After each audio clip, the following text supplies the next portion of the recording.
Have you ever felt like you wanted something that someone else had, but you couldn't have it because that's something that they had and you didn't, and that was just something that you was born with? Well, let me read John 8:51 to you. And as Jesus passed by, he saw a man which was blind from his birth.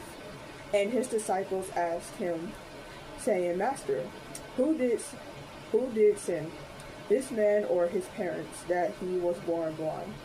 Jesus answered, Neither has this man sinned, neither his parents, but that the works of God shall be manifested in him.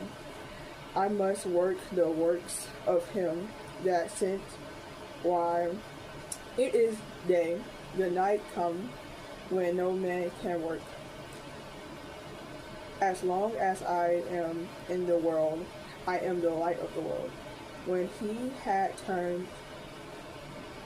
spoke, he spat on the ground and made clay of the spats, and he anointed the eyes of the blind man with the clay, and said unto him, Go wash in the pool of Simeon, which is by interpretation, since he went his way, therefore, and washed and came seeing.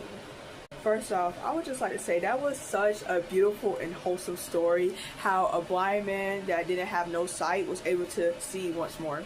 And I think it's amazing that we was not cursed. It's not a curse or it's not a sin, but we was just born with these things. So whether you can't hear, whether you can't see, whether you was born, deaf or mute, that is something you was born with, and that's not a sin. That is something that Jesus wanted to manifest in his works. And I'm just truly just so blessed and so grateful that God has blessed me with the sight to see, the ears to hear, and the mouth to talk and speak.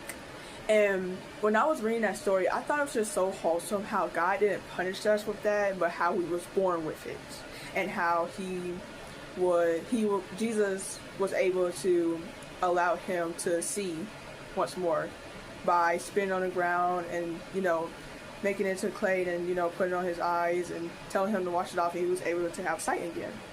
And today, my brothers and sisters, I just want to encourage you to have faith, because Jesus will always be here with us. And whether you can't see, whether you can't hear, whether you're mute, I just want to encourage you to have faith and keep on praying, because even though you cannot see now, you will see one day, and you will see the truth, and the truth will always come to light. God bless you all. Remember to spread the gospel, and Jesus is here with you. And I'm so blessed and grateful to be able to read my Bible once more, and I'm so blessed and grateful that you guys are here with me. Remember to spread the gospel. Jesus loves you all.